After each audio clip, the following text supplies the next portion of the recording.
اس اعتراض کا جواب کہ خلیفہ خدا نہیں بلکہ انسان بناتے ہیں، حضرت خلیفۃ المسیح اول نے یوں بیان فرمایا، جو خلافت کی بحث تم چھیڑتے ہو تو یہ خدا سے شکوہ کرنا چاہیے۔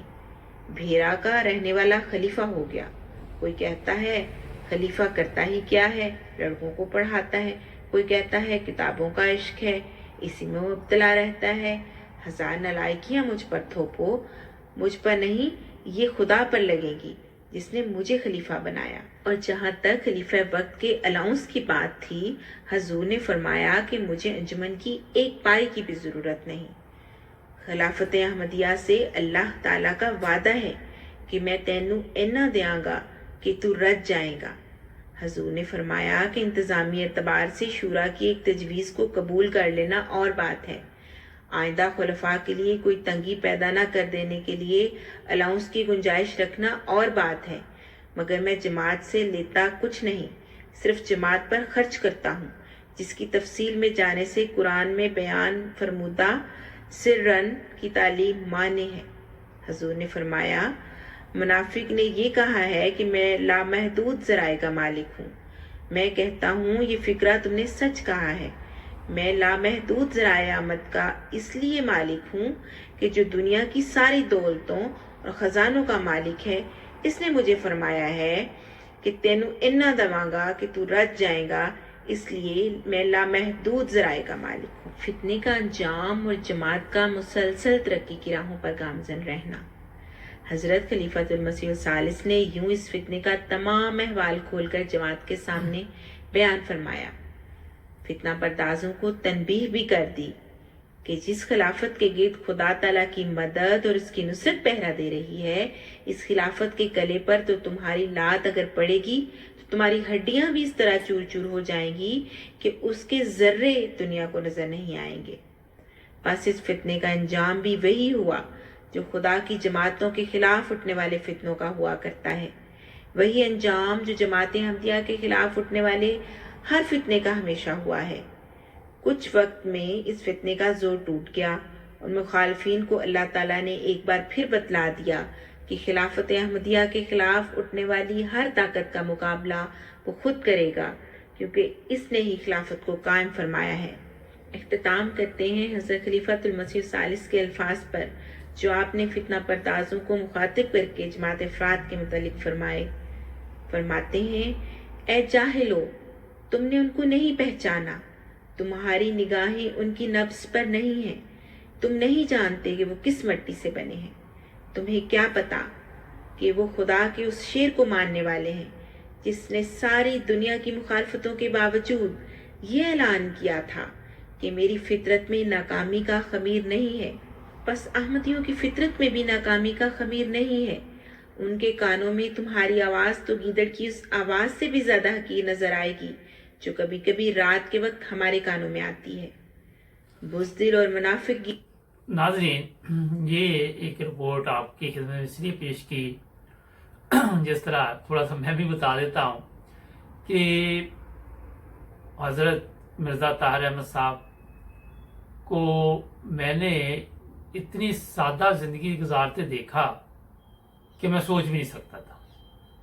ایک دفعہ ایک جنازہ ہمارے محلے سے جا رہا تھا بشتی مقبرہ، تو حضور ایک سائیکل پہ آئے اور نارمل سی میرا خیال وہ سائیکل تھی، مجھے آج بھی یاد ہے وہ میرا بہت عرصہ گزر گیا، اس وقت ابھی خلیفہ نہیں بنے تھے، اور سادہ کپڑے شلوار قمیض پہننا ہوا، تو کافی لوگ آگے بڑھے، کسی نے سائیکل پکڑ لیا، کوئی ملنے لگا، تو میں حیران تھا کہ اتنا سادہ انسان، میں خود سوچ میں پڑا رہا اور آج تک میں سوچتا ہوں یہ چیز۔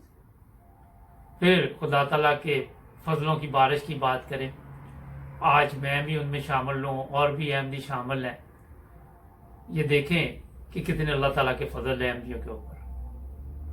میں بھی کبھی نہیں سوچ سکتا تھا کہ خدا تعالیٰ کے ایسے انعامات ہوں گے کہ کبھی غور بھی نہیں کیا، کبھی اس طرف دھیان بھی نہیں گیا تھا، مگر جب میں ارد گرد نظر ڈالتا ہوں تو ایسے ایسے احمدی ہیں جن پہ خدا تعالیٰ کے فضلوں کی بارش ہو رہی ہے۔ تو جو اللہ تعالیٰ کے ساتھ جن کا تعلق اچھا ہوتا ہے، جس جماعت سے ہمارا تعلق ہے، جہاں خلیفہ وقت ہر وقت دعا میں لگا رہتا ہے جماعت کے لیے بھی، اور وہاں پہ کوئی پریشانی نہیں آتی. جو لوگ بھی جس طرح منافقین کا ذکر کیا گیا ان کو بھی یہ سوچنا چاہیے اور اپنی اصلاح کرنی چاہیے. آج کا سوشل میڈیا پہ کافی زور ہے، اس لیے یہ میں پروگرام بھی لے کے آ رہا ہوں، اور میرا خیال ہے کہ اگر کسی کو سمجھ آ جائے تو اس سے بڑی اور کوئی ہمارے لیے کامیابی نہیں ہوگی. جڑے رہے 9 ٹی وی انٹرنیشنل کے ساتھ. ہمارے چینل کو بھی سبسکرائب کریں. ملیں گے کل نئے پروگرام میں. اپنا خیال رکھیں. اللہ حافظ.